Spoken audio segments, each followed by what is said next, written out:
97.7 KCRR. It's Tuesday afternoon, and that means what? What does that mean? It means 80s Hair Report with Jonny DeMartini, the mysterious man you always see backstage, and you ask yourself, how in the hell did he get back there, and why is he there? Johnny, how are you, man? I'm doing good. What, no guru with spandex and Lord of Aquanet? Oh, come on, I'm disappointed. I was leaving that part up to you, man. Oh, man, what a week since we've talked last. Yeah, what's going on? Where are you, and what's the news this week? Well, last week after catching up, taking a rest on the beach, I got an interview with Bobby Blotzer from Rat, finally. Cool. My schedule matched with his schedule, so you'll get to hear about that later. In the news, we've got new stuff from Tesla. Really? Yeah. The California Rockers are scheduled to release a new live album, and appropriately entitled Alive in Europe. They've toured some over there, but not a lot recently, so they felt bad and wanted to do something. Their bass player, Brian Heaton, says that the band was working on two separate live albums. One was going to consist of live recordings solely from Tesla shows overseas.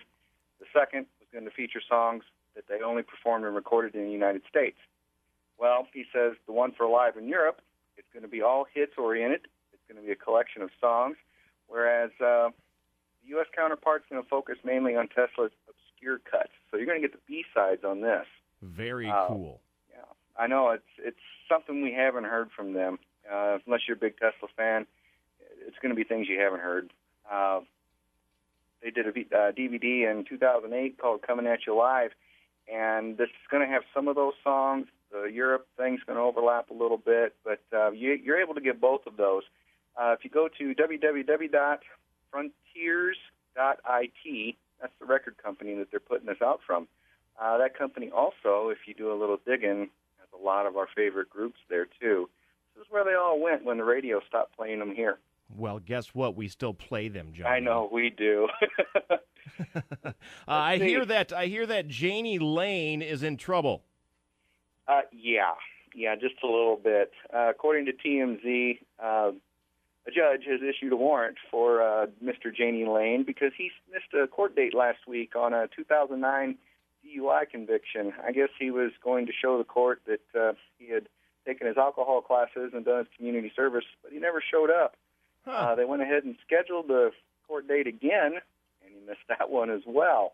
Very rocker. You know, it's very a metal moment for him, I guess. Isn't it strange that the judge issued a warrant for Jani Lane of Warrant? I know it. Thank God he didn't issue a Kiss, and he wasn't from that band. Yeah, or I bet you he missed his court date because he had a face full of cherry pie. He could have. The real cherry pie, not the, okay. He's probably hanging out at Uncle Tom's cabin for all we know. Hey, there we go. We could do this all day. Boom. Very nice. So what's the next move? Are they just going to be arresting him and putting him back in jail or what?